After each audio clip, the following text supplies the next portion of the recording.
The fact about Diablo 4 nobody wants to admit.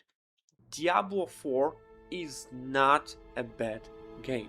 And I know how that sounds, because before you click this video, you probably already knew what the internet thinks.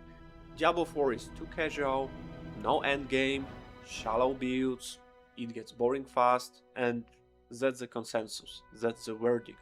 Case closed. But here, what nobody asking. What if we've been judging Diablo 4 against a standard it was never trying to meet? What if casual is not a failure but a deliberate and a good choice? And what if the real problem is not the game at all but our expectations that we brought to it?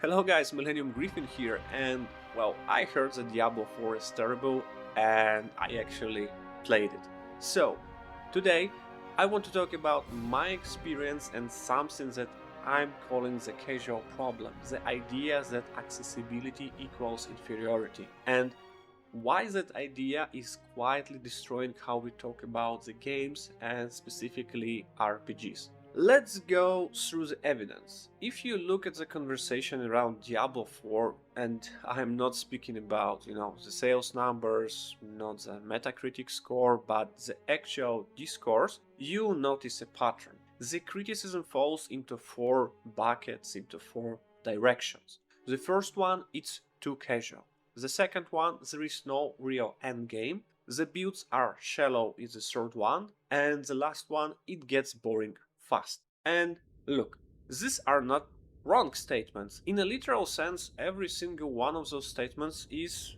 well, true. Diablo 4 is really more casual than Path of Exile, for example. The endgame is less complex. The build system, yes, is simpler, and that's not what hardcore RPGs players are used to. But here's where it gets interesting.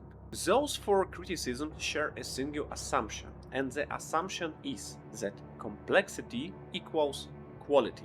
The more complex the game, the better it must be. The deeper the systems, the more legitimate the experience. And that assumption, that's exactly the casual problem. Because let me ask you something. When did easy to understand game or casual game become an insult or bad thing at all? And this question brings us to comparison test. So I did not play Path of Exile too much. I've just started my journey. I've played Grim Dawn, Torchlight 2, Diablo 2, Diablo 3, and I have to be honest, those are incredible games. Well, maybe with Diablo 3 exception.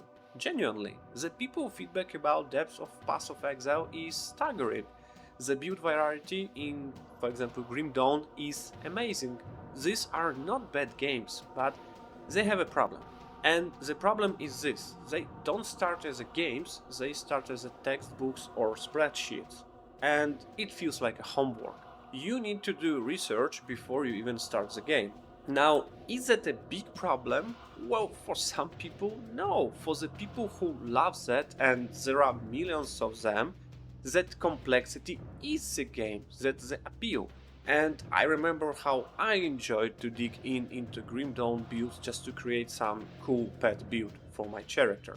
But here's the uncomfortable part. Most players, they don't want to do homework.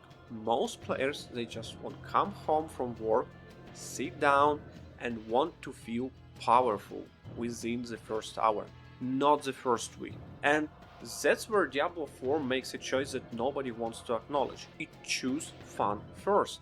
From the first hour of Diablo 4 you feel something that's rare in this genre. You have clarity. You understand your skills, you understand your upgrades, you understand what is happening on the screen. Game is showing you your skills progression, so here you have attack skills, here you have ultimate skills, this skill will be available at the X level, etc.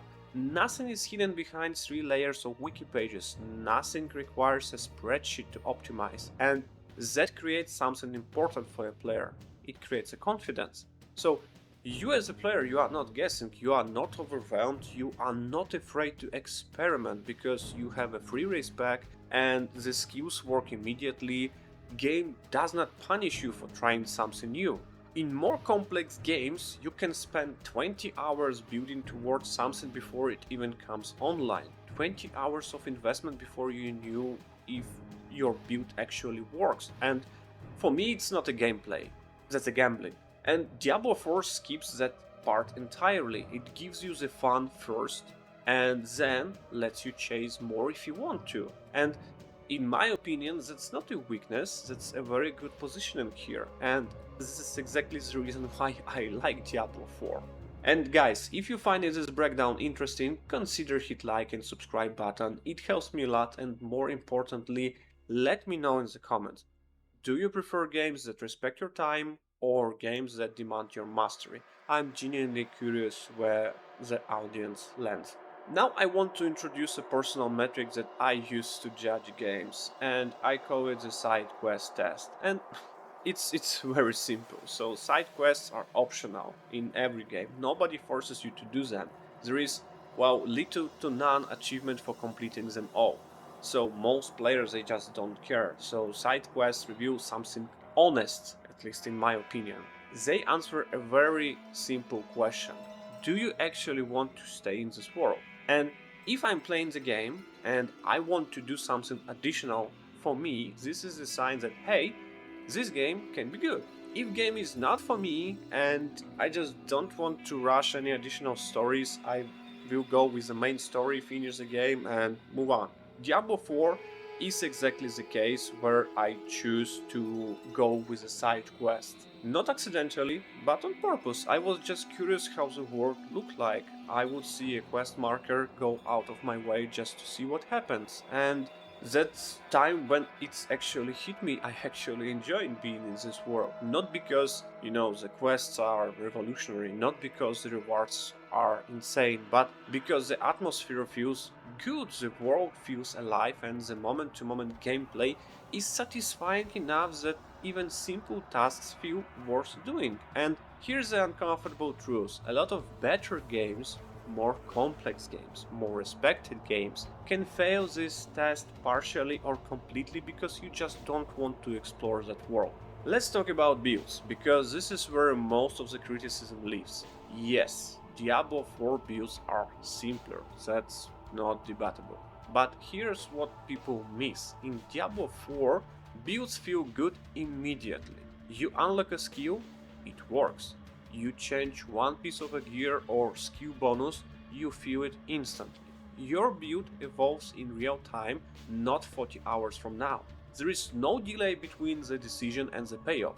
And that completely shifts the mindset. In most RPGs, you are optimizing, you're constantly calculating, you're comparing spreadsheets, you're planning 10 levels ahead. In Diablo 4, well, you just exploring, you just trying things, and you think if that works. And I have to be honest, I think we've built a culture where optimization has replaced enjoyment and fun, where the correct way to play is to follow a guide before you've been even launched the game, where experimentation is seen as inefficiency. And Diablo 4 pushes back against that, and that's not a flaw, that's a very good philosophy here. This brings us to what I think is the most important idea in this entire conversation. Diablo 4 is not the destination, it's a gateway for new players. And I mean that as a compliment, because it teaches you how RPG work, how builds function, how loot progression feels, how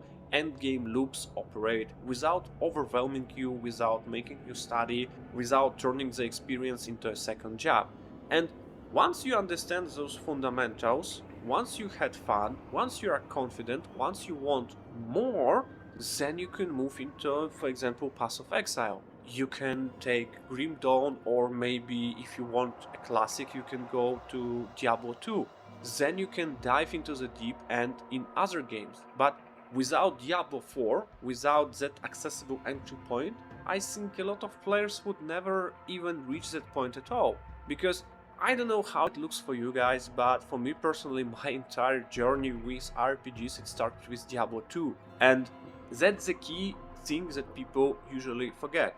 Without the Diablo franchise acting as the first gateway, I honestly don't even know what game would have pulled me into this genre in the first place, because When you look at the most modern RPGs, they are either too complex, too systems heavy, or too overwhelming for someone who just starting out. And the truth is, a lot of those games only make sense after you already understand the genre. So, in a weird way, Diablo 4 did not just define the genre, it creates the starting point for the entire genre for most players. And I think that's something people really underestimate when they talk about Diablo 4 today. And here, another uncomfortable truth. The same people who criticize Diablo 4 for being too casual are often the same people who complain that RPG genre is too niche, that it doesn't get enough mainstream attention, that it's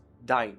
Which brings us to a question. Can you really demand that a genre grow while also demanding that every game in it be very difficult to newcomers? So, after all of this, after looking at the criticism, the comparisons, the design philosophy, the player experience, where do we land? Diablo 4 is not a bad game. It's not even average. It's a very, very good game, but for the right audience. And maybe the real issue is not the game at all. Maybe the real issue is our expectations that we bring into it. We judge Diablo 4 against Path of Exile, against Grim Dawn, and Diablo 2, against a standard of complexity that it was never trying to match. And then we blame the game for failing a test it never signed up for. That's, well, it's not criticism, that's a category error. You know, it's like criticizing a normal car for not being a race car. It, wasn't designed for that. It was designed to get you where you're going comfortably, efficiently, and without requiring an engineering degree to operate. And in my opinion, that is not a failure of design, that's a clarity of purpose. So, guys, I'm curious, what was your experience with Diablo 4? Did you enjoy it? Did it disappoint you? And more importantly, and this is the question I really want to hear your thoughts on, should RPGs aim to be more accessible or more complex? Is there any middle ground here? Or is this tension between casual and hardcore an unsolvable problem for the genre? Let me know in the comments. Millennium Griffin out.